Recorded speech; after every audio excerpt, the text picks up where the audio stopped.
اللہ کے نبی صلی اللہ علیہ وسلم نے فرمایا کہ جس کے پاس 20 دینار ہوں تو اس پہ زکوٰۃ فرض ہو گئی۔ جناب رسول اللہ صلی اللہ علیہ وسلم کے دور میں جو کرنسی تھی وہ سونے کے سکے ہوتے تھے دینار، اور چاندی کے سکے ہوتے تھے درہم۔ تو جناب نبی پاک صلی اللہ علیہ وسلم نے فرمایا جس کے پاس 20 دینار ہوئے یعنی سونے کے سکے 20 ہوئے، یا جس کے پاس 200 درہم چاندی کے سکے ہوئے، تو اس میں زکوٰۃ فرض ہو گئی، اور اس کو پورا 1 سال اس بندے کے پاس یہ رقم رہے۔ اب موجودہ دور میں وہ 20 دینار سونے کے سکے اور 200 درہم چاندی کے سکے، وہ وزن کتنا بنتا ہے؟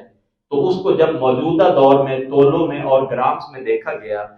تو 20 دینار 7.5 تولے سونا، اور 200 درہم 52 تولے 52 تولے چاندی بنتی ہے۔ تو جس کے پاس 7.5 تولے سونا ہو،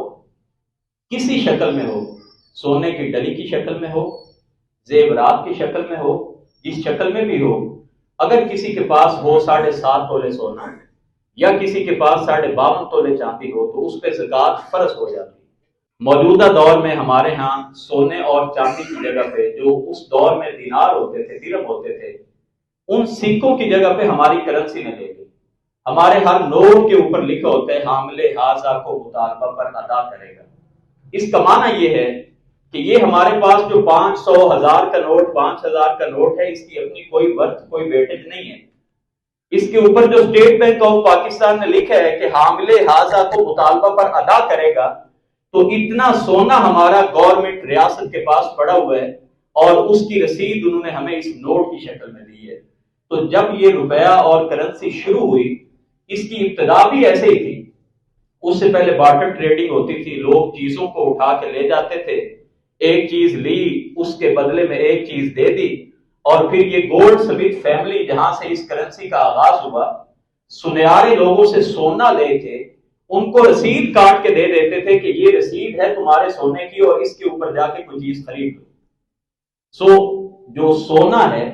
تو سونے کا متبادل کے طور پہ ہماری کرنسی ہے، اس لیے سونا اس کی آج تو قیمت کافی زیادہ بنتی ہے، مگر چاندی جو 52 تولے اس کا نصاب رکھا،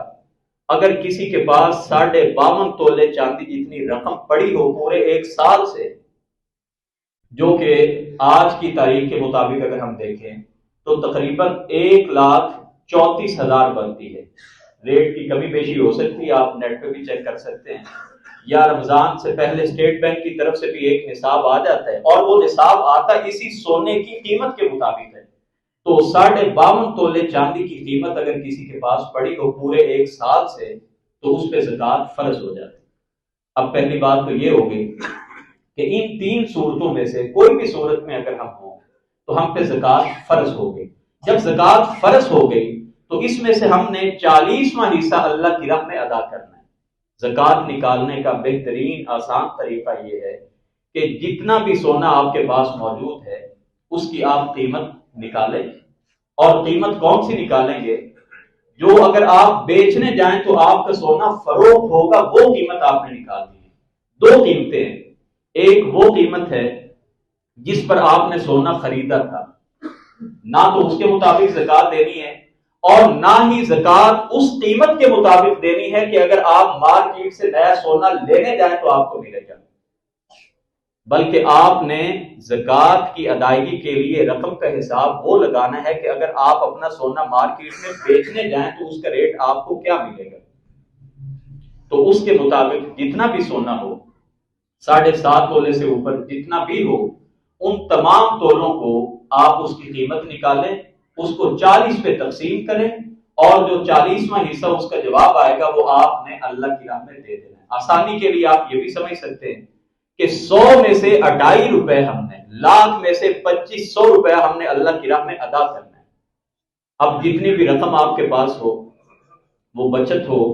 وہ آپ کے سونے کی شکل میں ہو، یا اور مختلف شکلیں ہوں، جیسے آج کل ایک اور شکل یہ ہے، سیونگ کی مختلف شکلیں ہیں۔ کسی نے اپنا پلاٹ لے کے رکھا ہوا ہے، وہ پلاٹ جتنی قیمت کا ہوگا اس پلاٹ کے اوپر بھی زکوٰۃ ہوگی۔ صرف جو ہماری ضروریات زندگی کی چیزیں ہیں ان پہ ہماری شریعت میں زکوٰۃ نہیں رکھی گئی. گھر ہے، گھر کے اندر فرنیچر پڑا ہوا ہے، مہنگے ترین برتن پڑے ہوئے ہیں، ساز و سامان پڑا ہوا ہے،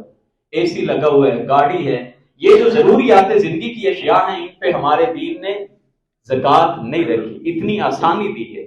مگر آپ کے پاس اللہ نے گھر بھی اپنا دیا ہو، گاڑی بھی موجود ہو، ساز و سامان بھی موجود ہو، اور اگر آپ کو اللہ نے پھر بھی اتنی وسعت عطا کی کہ آپ نے ایک پلاٹ لے لیا،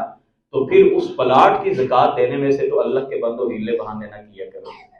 پھر یہ حکم دیا کہ یہ آپ کی سیونگ ہے، آپ کی بچت ہے، اور وہ بچت چاہے سونے کی شکل میں ہو، وہ بچت چاہے آپ نے پراپرٹی لے کے چھوڑی ہے، پلاٹ لے کے چھوڑا ہے، دکان لے کے چھوڑی ہے، سال کے بعد اس رقم کے مطابق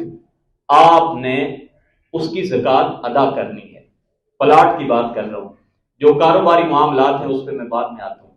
اب اسی طرح ایک اور جو سوال پوچھا جاتا ہے کہ ایک آدمی نے قسطوں پہ پلاٹ لیا، 3-4 سالوں میں اس نے ادا کرنے تھے، ابھی 1 سال آپ نے قسطیں ادا کی ہیں، 2 سال آپ نے انسٹالمنٹ پے کی ہیں، تو جتنے آپ کے پیسے چلے گئے